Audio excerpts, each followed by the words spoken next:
Greetings! Isang pagbati na puno ng kalaman. In our previous introduction of the finite element method, we have learned that the first step is discretization or meshing, such that our goal is to subdivide the problem into subdomains called as elements and analyze the behavior of each element first.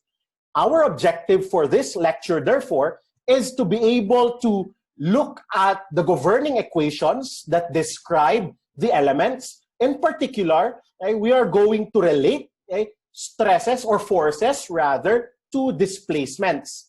Once we are able to analyze the governing equations or form the governing equations in our elements, later on, we can assemble and combine such that we go back to the entire big chunk, the bigger picture of the problem.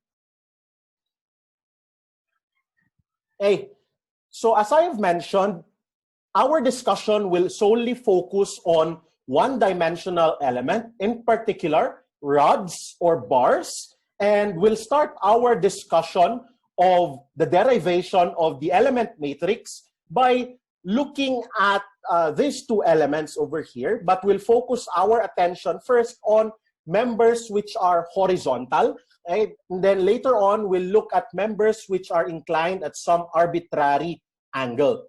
Now, if we have axial members, axially loaded members as such, we should know that from our statics, equilibrium governs such that the summation of forces at the two nodes, so this is my element, element E, and I have two nodes at the end of the elements called node 1 and node 2, right? I can say that the summation of forces acting on the element would be equal to 0, such that F1 plus F2 is equal to 0.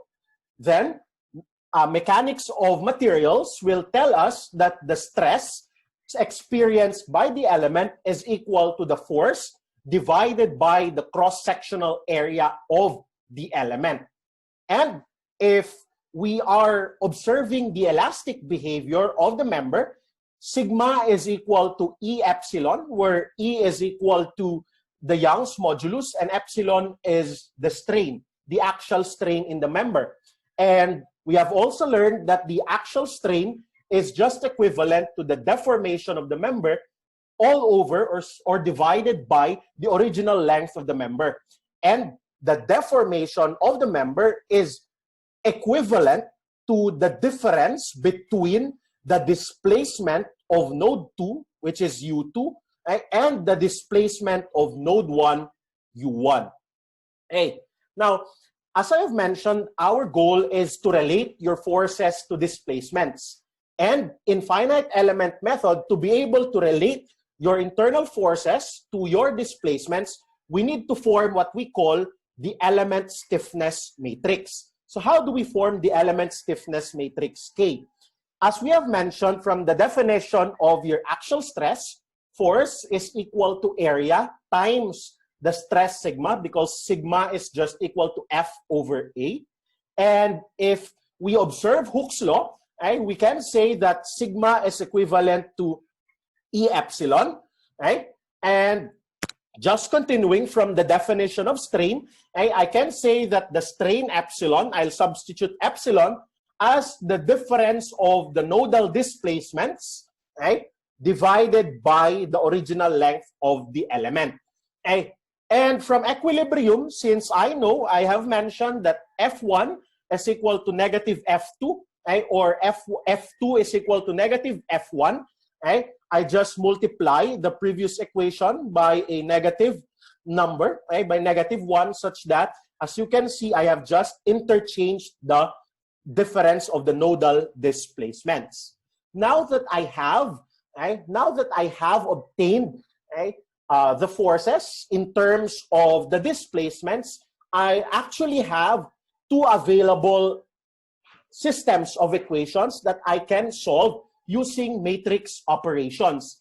So at this point in time, you can go back to your course on matrix operations for you to be able to easily understand the matrix operations going on.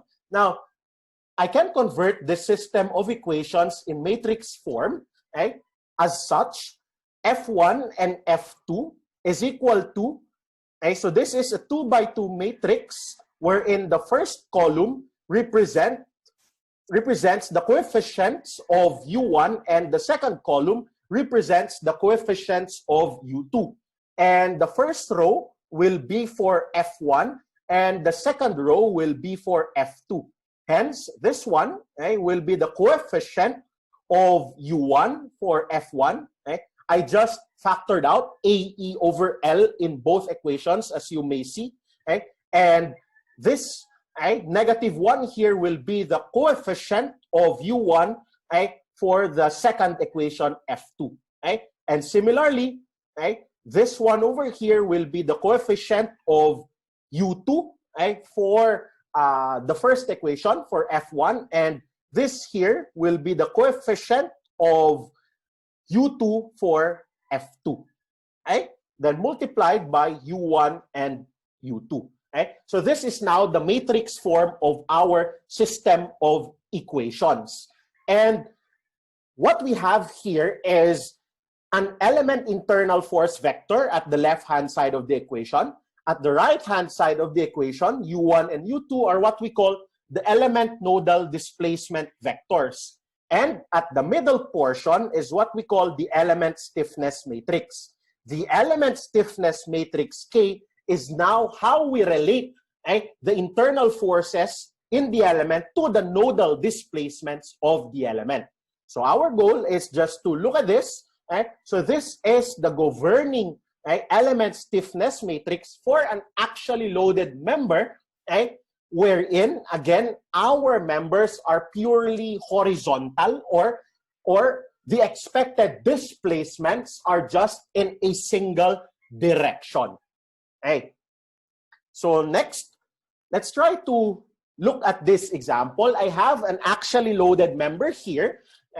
Derive the element stiffness matrix operation for each material. I have a steel and an aluminum material subjected to two forces, F3 and F2. So going back, so please grab a copy of this problem while I shift to my solving mode. So again, as I have mentioned, we just need to look at each element. So we'll first look at the steel element by knowing that, again, just as a reminder, this is the form of the element stiffness matrix. Now, looking at the steel element first, I know that my steel element looks something like this. So I have a steel element. Let me just draw and represent it as a line. This is my steel element. And I know that at one end of my steel element, I have node 3, as labeled in the figure. And at the other end, I have node 2. So my goal is to relate the forces and the displacements in the element. By knowing that, as I have mentioned, we can just say that in the steel element, I have F3 and F2 matrix form is just equal to A, the area of the steel element, times E of the steel element all over the length of the steel element. So that's K times 1, -1, -1, 1. Multiplied by, this is U3, the displacements of the nodes. Therefore, just to rearrange and plugging in everything, I can say F3, F2 is equal to, I'll just plug in, the area of steel in millimeters is 9 square millimeters is 900. The modulus of elasticity of steel in megapascals is 200,000 megapascals, divided by the length of the steel element, which is 500 millimeters. Then I just copy -1, 1, and U3, U2. So please remember that this over here is now the element stiffness matrix of your steel element. Are we clear? So this is now my final answer for the steel element. Right? So how about the aluminum element? So I'll just draw the aluminum element.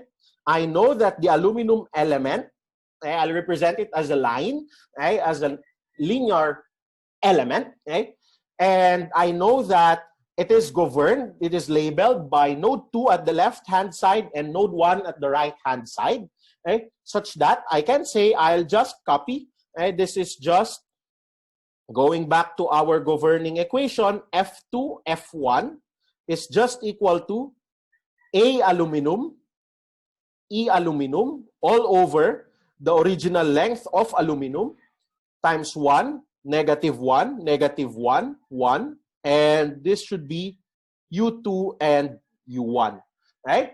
Therefore, I'll just plug in the values knowing that the area of aluminum is 1,500. Modulus of elasticity of aluminum is 70,000 megapascals divided by the length of aluminum, which is 600 millimeters. Then I'll just copy, right? 1, negative 1, negative 1 and 1, and U2, U1.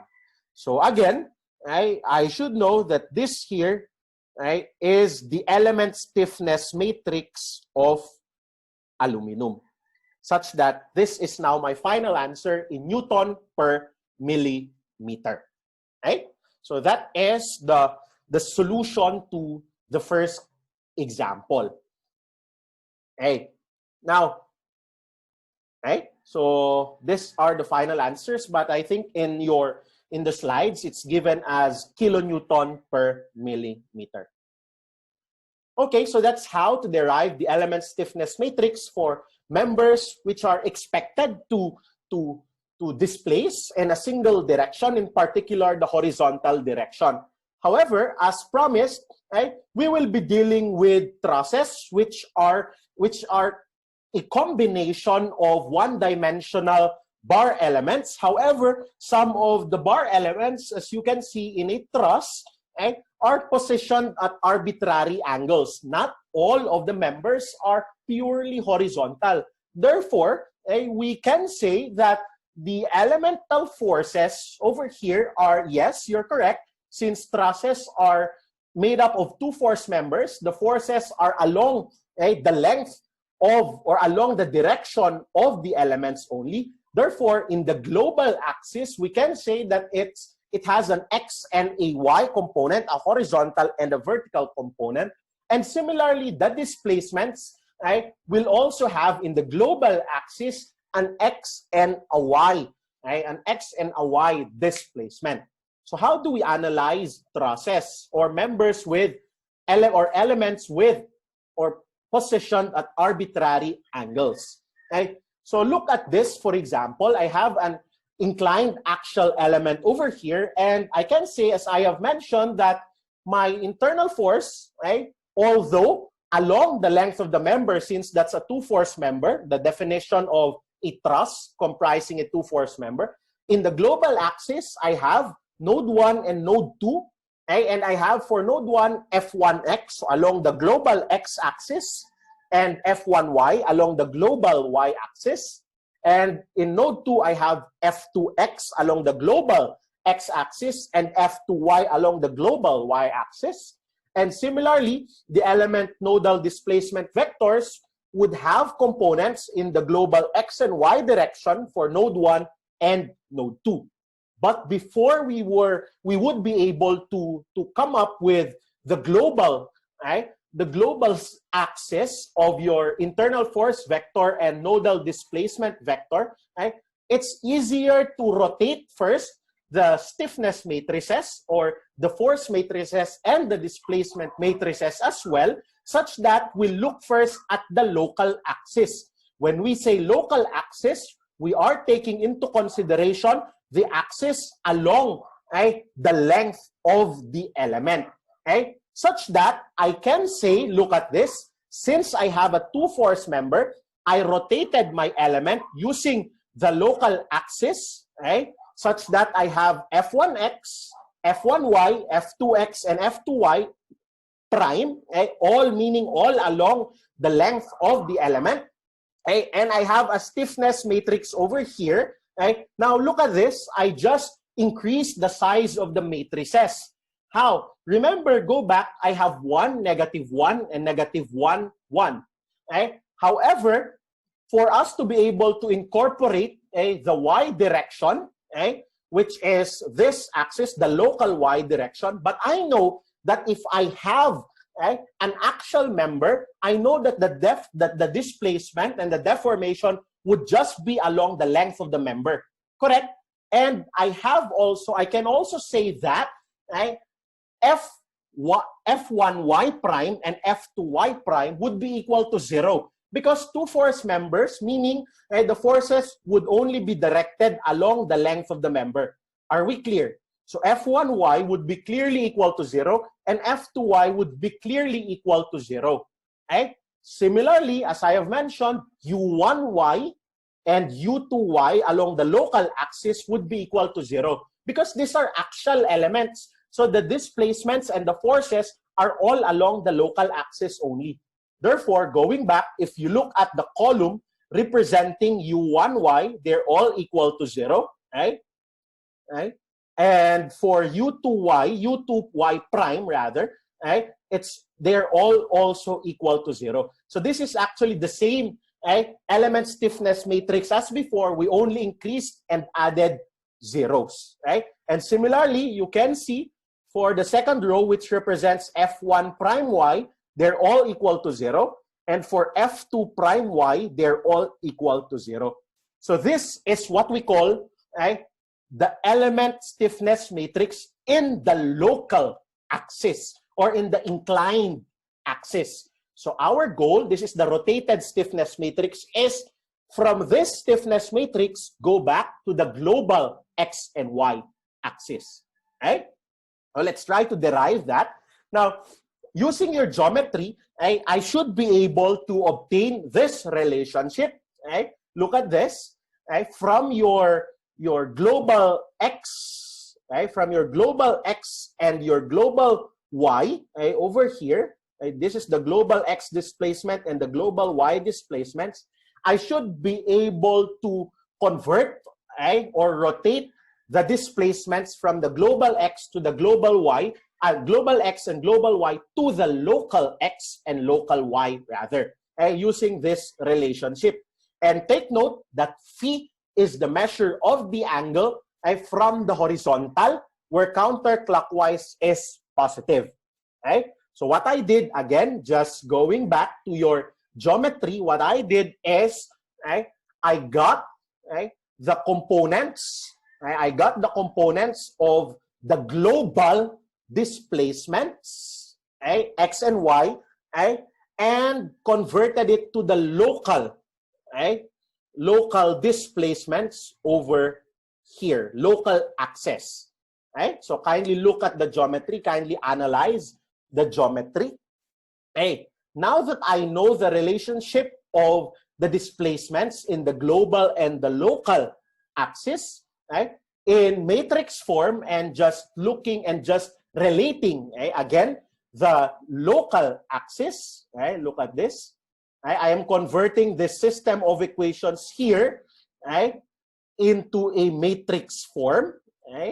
So again, U1x, this is local axis, U1y local axis, U2x local axis, U2y local axis, and this one over here, this matrix over here, represents the global displacements along x and along y. And again, I just converted this system of equations in matrix form, wherein, again, this first column over here represents the coefficient of U1x. So I have, look at here, cosine phi and negative sine phi. And I have 0, 0. For the second column, these are the coefficients of U1y. Similarly, these are the coefficients of U2x. U2x, yeah, right, for node 2. And this here would be the coefficients of U2y. Again, I just expanded this system of equations by including, by including the second node, because what this set of equations only shows would be the relationship or the system of equations relating the displacements at node 1 only. So I also added node 2 over here, right? So it's actually the same formula, just changing your subscripts, right? So are we clear? Next, right? In compact form, I can say, therefore, that the displacement in the local axis is just equal to the rotation matrix, right, multiplied by the displacement in the global coordinate axis. And if you observe the rotation matrix is an orthogonal matrix, meaning the inverse of this rotation matrix is also equal to the transpose of this rotation matrix, right? And therefore, going back, right, I can say, therefore, that the transpose of the rotation matrix multiplied, if I multiply to the transpose of the rotation matrix, going back to this equation here, right, in order for me to get the displacement in the local, in the global axis, there is no such thing as matrix division. So what I do is I multiply the displacement in the local coordinate axis to the inverse, which is in this case equal to the transpose of the rotation matrix. So this is that side of the equation, right? So I multiply these two to be able to get, again, from our equation, I know here, right, that again, DE over here is just equivalent now to the transpose of the rotation matrix times, again, DLE, or the displacement in the local axis, which is equal to, as we have mentioned, this two over here, the rotation matrix, times the displacement in the global axis, right? Similarly, therefore, I can say that to relate the forces in the local axis would just be equal to the rotation matrix times the forces in the global axis. And similarly, looking at the nodal displacement matrix, just changing the displacements to the forces, and I should be able to obtain and say that the rotation matrix is still an orthogonal matrix, such that FE over here is just equal to, again, my goal is to, again, there's no matrix division. So my goal is to get the inverse of the rotation matrix, but the inverse of the rotation matrix is just equal to the transpose of the rotation matrix, right? So in this case, again, it's just equal to the transpose of the rotation matrix times, again, as we have mentioned, the force in the local axis is just equal to K times D in the local axis, because our governing equation is F is equal to KD. Right? Is that clear?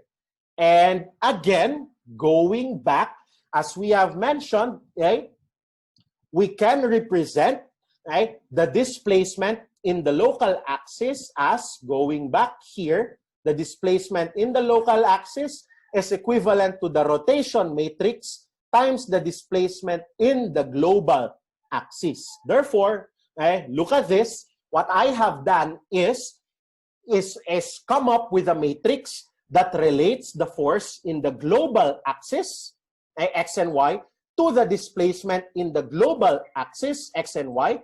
And I should know from our previous discussion that this red portion over here is now the stiffness matrix, the element stiffness matrix in the global X and the global Y axis, right? So look at this, right? So this is now, meaning the transpose of the rotation matrix, right, which is this one, right? And I just transpose, I get the transpose of this rotation matrix multiplied to the local stiffness matrix, the one highlighted in yellow in our previous slide, right? Our previous slides. And RE over here is again the rotation matrix.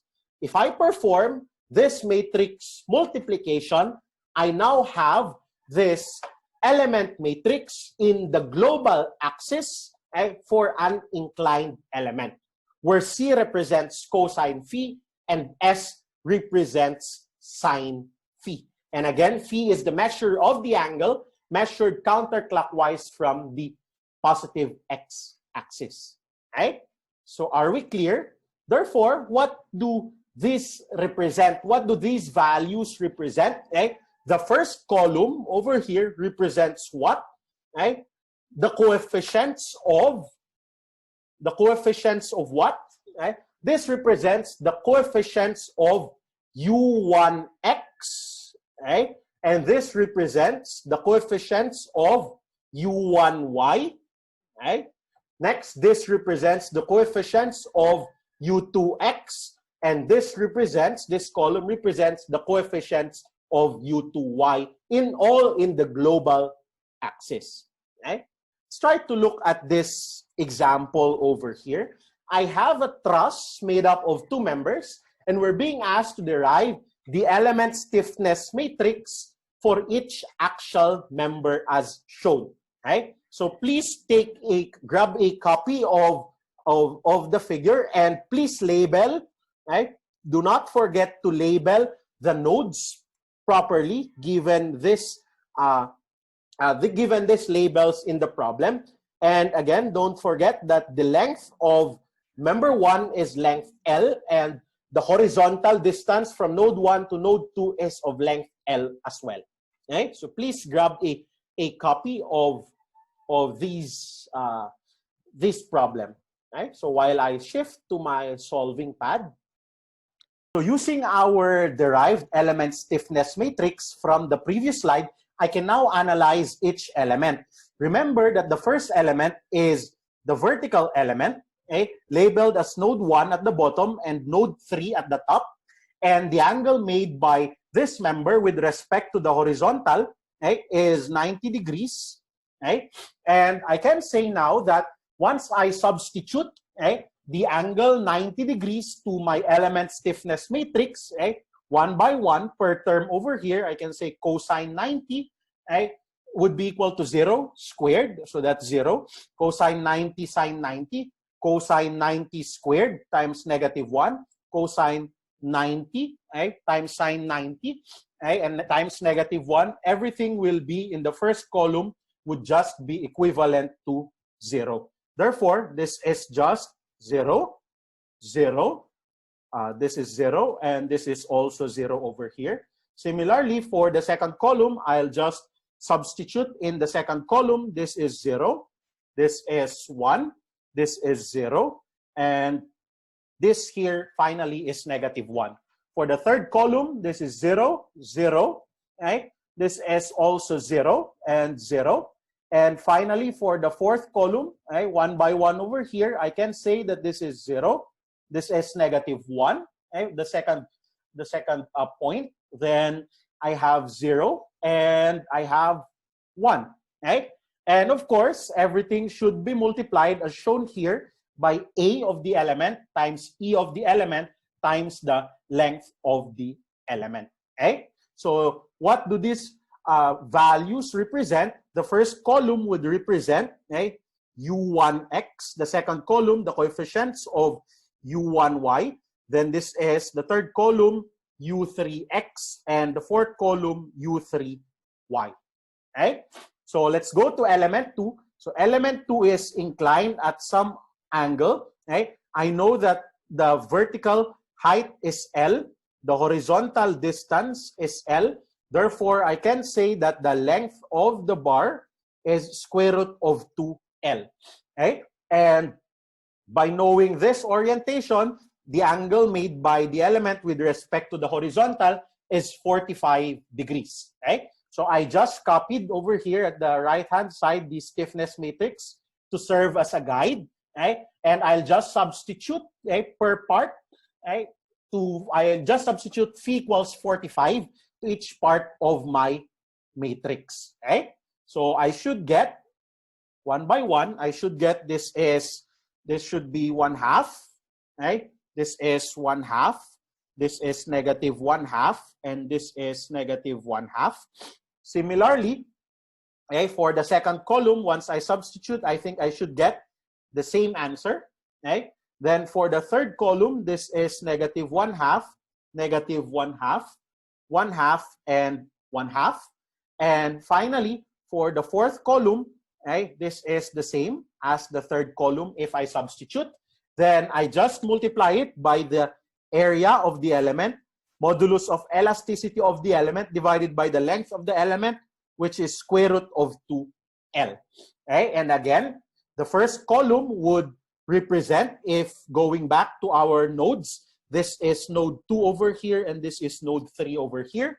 Therefore, okay, the first column would represent U2x, the second column U2y, third column U3x, okay, and this is U3. The fourth column is U3y.